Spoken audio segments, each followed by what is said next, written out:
ప్రధానమంత్రి నరేంద్ర మోడీ అక్టోబర్ 16న కర్నూలులో పాల్గొన్న భారీ బహిరంగ సభను ప్రతిష్టాత్మకంగా తీసుకున్న రాష్ట్ర ప్రభుత్వం దీని విజయవంతం కోసం విస్తృత ఏర్పాట్లు చేస్తోంది.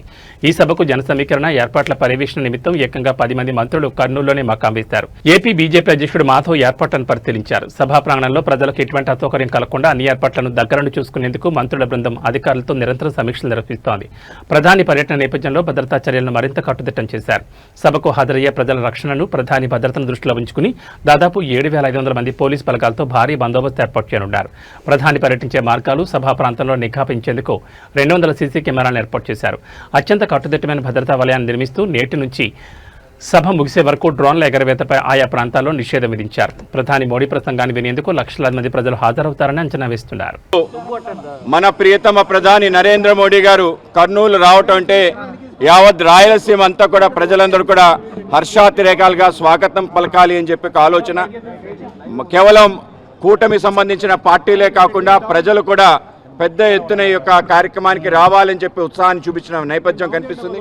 ముఖ్యంగా ఏదైతే పండగ వరంగా ఏదైతే సూపర్ జిఎస్టీ తీసుకురావడం జరిగిందో ఆ యొక్క జిఎస్టీ సరళీకృత జిఎస్టీ విధానం కారణంగా మొత్తం దేశవ్యాప్తంగా అనేక కష్టాలున్నా కూడా ప్రజల కోసం ధరలు తగ్గించి మాకు అందిస్తున్నారు అనే విషయం పైన ప్రజలందరూ కూడా చాలా సంతోషంగా ఉన్నారు. వాళ్ళ సంతోషాన్ని మరింత రెట్టింపు చేసే విధంగా రాష్ట్ర ప్రభుత్వం, ముఖ్యంగా మన ప్రియతమ ముఖ్యమంత్రి నారా చంద్రబాబు నాయుడు గారు దీన్ని సూపర్ జిఎస్టీ సూపర్ సేవింగ్స్ అనే పెద్ద ఎత్తున అవుట్ రీచ్ కార్యక్రమాన్ని పెట్టడం జరిగింది. సుమారు 60,000 సమావేశాలు రాష్ట్ర వ్యాప్తంగా చేయాలని ఇప్పటికే ప్రారంభించడం జరిగింది. దాంట్లో ముఖ్యంగా కర్నూలుకి ప్రధానమంత్రి గారిని ఆహ్వానించి ఈ యొక్క సభని మరింతగా ముందుకు తీసుకెళ్లాలని, ఏదైతే ఎన్డీఏ ప్రభుత్వం తీసుకున్న గొప్ప నిర్ణయం ఏదైతుందో అత్యంత కష్టకాలంలో సరళీకృత జిఎస్టీ విధానం కారణంగా అన్ని రకాల వస్తువులపైన ధరలు తగ్గటం కారణంగా మధ్యతరగతి పేదవాళ్ళకి, చిన్న పరిశ్రమలకి పెద్ద ఎత్తున ఊరటగా ఉంది. ఈ యొక్క ఊరట ఉత్సాహాన్ని మరింతగా రెట్టింపు చేసే విధంగా ఆంధ్రదేశ యావత్తు కూడా కూటమి ప్రభుత్వం ఆధ్వర్యంలో పెద్ద ఎత్తున సభలు జరుగుతున్నాయి. ఆ యొక్క సభల్లో అతి ముఖ్యంగా ప్రధానమంత్రి గారిని ఆహ్వానించి ఆయనకి ధన్యవాదాలు చెప్పడంతో పాటు ఈ ప్రాంతానికి సంబంధించిన ఏదైతే అత్యంత వైభవపేతమైన మా దేవాలయం ఉందో శక్తిపీఠము, అలాగే జ్యోతిర్లింగం కలిసిన ఏకైక ప్రాంగణం దేశవ్యాప్తంలో ఉన్న శ్రీశైల మల్లికార్జున క్షేత్రాన్ని దర్శించుకోవటం. ఉదయం 11 గంటలకి ఆయన వస్తున్నారు ఇక్కడికి. ఇక్కడి నుంచి శ్రీశైలం వెళ్ళి శ్రీశైలంలో మల్లికార్జున స్వామిని అలాగే బ్రహ్మరాంబ అమ్మవారిని దర్శించుకున్న తర్వాత ఆ పక్కనే శివాజీ మహారాజ్ ఆయన ధ్యానం చేసిన మందిరం ఉంది. ఇక్కడే మొత్తం దేశంలో ఎక్కడ కూడా ఆయన కోటలోనే కానీ ధ్యానం చేసుకునే ఏకైక ప్రాంతం ఆయన శ్రీశైలంకి వచ్చి ధ్యానం చేసుకోవడం జరిగింది. ఆ యొక్క ధ్యాన మందిరాన్ని కూడా ఆయన సందర్శించడం జరుగుతుంది. శివాజీ స్ఫూర్తి కేంద్రం సందర్శన తర్వాత తిరిగి కర్నూలు రావటం. కర్నూలులో ఈ యొక్క సభ సుమారు 2 గంటలకు ప్రారంభమవుతుంది. పెద్ద ఎత్తున అన్ని ప్రాంతాల నుంచి తరలి వస్తున్నారు.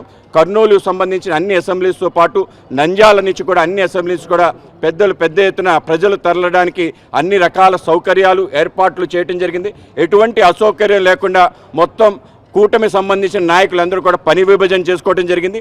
పార్కింగ్ దగ్గర నుంచి ఫుడ్ ఏర్పాట్ల దగ్గర నుంచి ఎవరిని ఎక్కడి నుంచి తీసుకొచ్చి కూర్చోబెట్టాలి, వాళ్ళకి సంబంధించిన నీటి సౌకర్యం కానీ అలాగే టాయిలెట్ సౌకర్యం కానీ చాలా ప్రశాంతంగా ఉండే విధంగా ఎక్కడా కూడా ఇబ్బంది లేకుండా అనేక రకాల ఏర్పాట్లు చేయడం జరిగింది. ఆ విధంగా ఈ యొక్క ఏర్పాట్లని పర్యవేక్షించడానికి మేము రావటం జరిగింది. మంత్రులు ఇప్పటికే వచ్చి గత నెల రోజులు బట్టి ఈ యొక్క ప్రాంగణం కోసం అలాగే 15 రోజులు బట్టి పూర్తి సమయం ఇచ్చి ఈ యొక్క ప్రాంగణాన్ని సర్వాంగ సుందరంగా తీర్చిదిద్దడం జరిగింది. అనేక రకాల అనుమానాలు అనేక మంది వ్యక్తపరిచారు. కానీ ఈ యొక్క సభ దిగ్విజయం జరిగిన తర్వాత ప్రతిపక్షాలు మిగతా అందరూ వాళ్ళు నోరు మూసుకునే పరిస్థితి ఏర్పడుతుంది. నరేంద్ర మోడీ గారు కేవలం ఈ యొక్క జిఎస్టీతో పాటు అనేక రకాల ఇతర ఇనాగ్రేషన్స్ చేస్తున్నారు. ముఖ్యంగా మన ప్రాంతంలో ఓర్వకల్లు ఏదైతే హైదరాబాద్ బెంగళూరు మధ్యలో ఉండే ఒక ఆ నోడ్ని మరింతగా పెట్టుబడులు తీసుకొచ్చే విధంగా ఒక ప్రయత్నం చేస్తున్నారు.